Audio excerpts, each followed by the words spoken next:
दोस्तों, इस प्रयोग में हमने लिया है सोडा।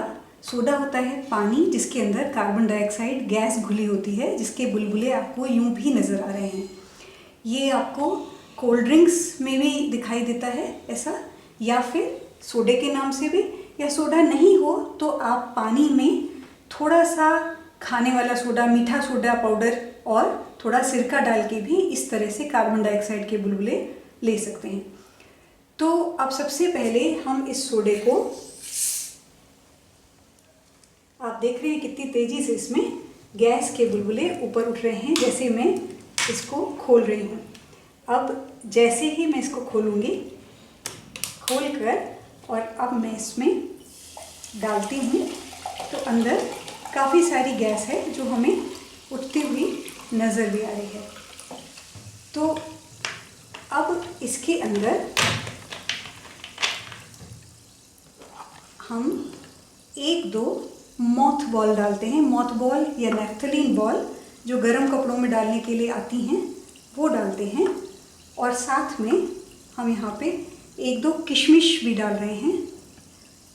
और आप देखेंगे कि इनके साथ क्या हो रहा है। ये क्या, मॉथ बॉल तो कभी डूबती हैं कभी उतराती हैं, इसी तरह किशमिश भी कभी डूबती हैं कभी उतराती हैं। अगर इन्हें हम ध्यान से देखें तो आपको इनके चारों तरफ बुलबुले नज़र आएंगे। ध्यान दीजिए, बुलबुले जब पूरे इकट्ठे हो जाते हैं किसी बॉल के चारों तरफ, तो उसके बाद वो बॉल ऊपर चढ़ जाती है।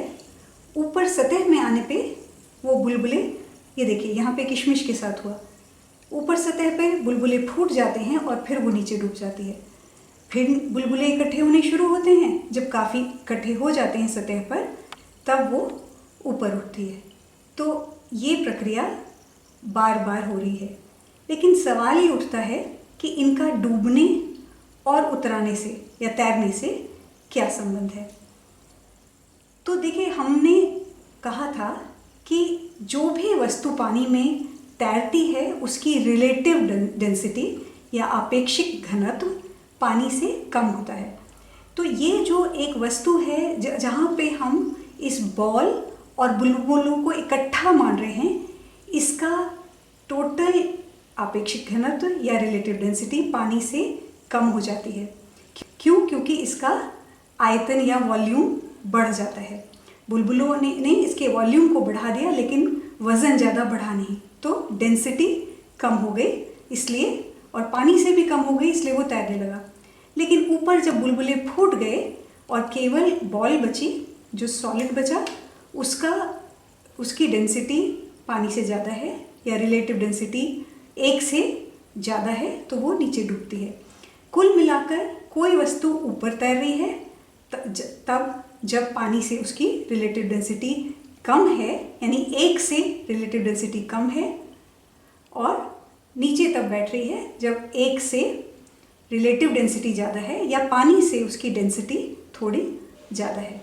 और यहाँ क्योंकि डेंसिटी पूरे इस वस्तु की, जिसमें कि बॉल और बुलबुले दोनों शामिल हैं, उसकी डेंसिटी क्योंकि पानी से कम हो जाती है तो वो तैर जाते हैं, जब बढ़ जाती है तो वो डूब जाते हैं।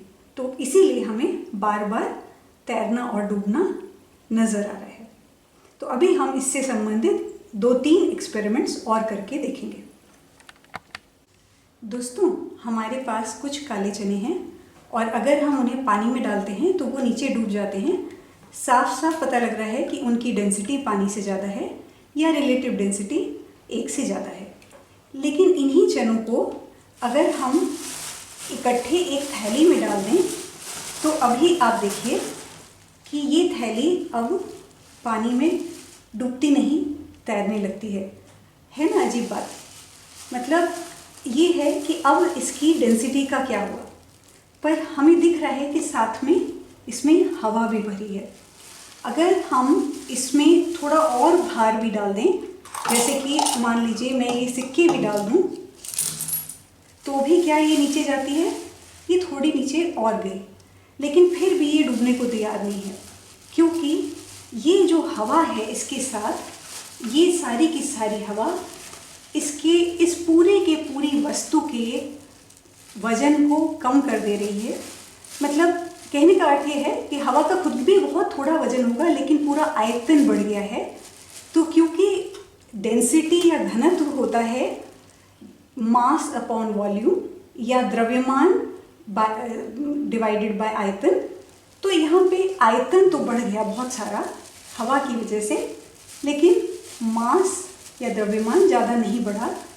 तो इसकी पूरे की डेंसिटी इस तरह की है कि वो पानी से कम हो जाती है। मैंने सिक्के भी डाले हैं, तब भी वो नहीं डूब पा रही है। मैं कोशिश करती हूँ कि अगर मैं इसमें गांठ लगा के हवा निकाल के इसको यहाँ रखूँ तो शायद ये थोड़ी डूबेगी।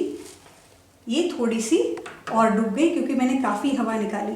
फिर भी इसके अंदर इतनी हवा है कि ये इसको तैरने पे, ज़्यादातर ऊपर तैरने पे मजबूर कर रही है। तो बात ये है कि कोई वस्तु अगर खुद भी ज़्यादा घनत्व वाली है या उसकी रिलेटिव डेंसिटी पानी से ज़्यादा है, मतलब एक से ज़्यादा है, तो भी वो तैर सकती है। इसका सबसे बेहतरीन उदाहरण हमारे पास है ये स्टील की चम्मच और कटोरी। दोनों ही स्टील है, पर इस चम्मच को देखें तो ये पानी में आसानी से डूब जाती है क्योंकि इसकी रिलेटिव डेंसिटी एक से बहुत ज़्यादा है। पानी से इसका घनत्व कहीं कहीं ज़्यादा है।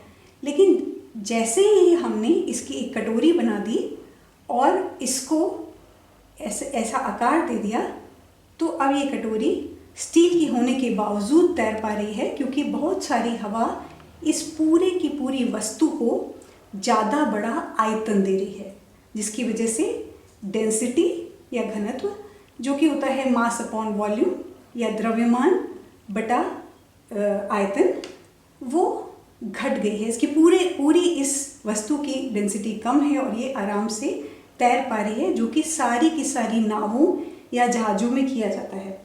आप आराम से देख सकते हैं कि अगर मैं यहाँ पर मैंने खेलने वाली क्ले ली है, तो उतनी ही क्ले लेके उसमें से एक का गोला बनाया गया है और एक को नाव वाला आकार दिया गया है। तो गोले को डालें तो ये फट से डूब जाता है, लेकिन नाव के रूप में तैर रही है।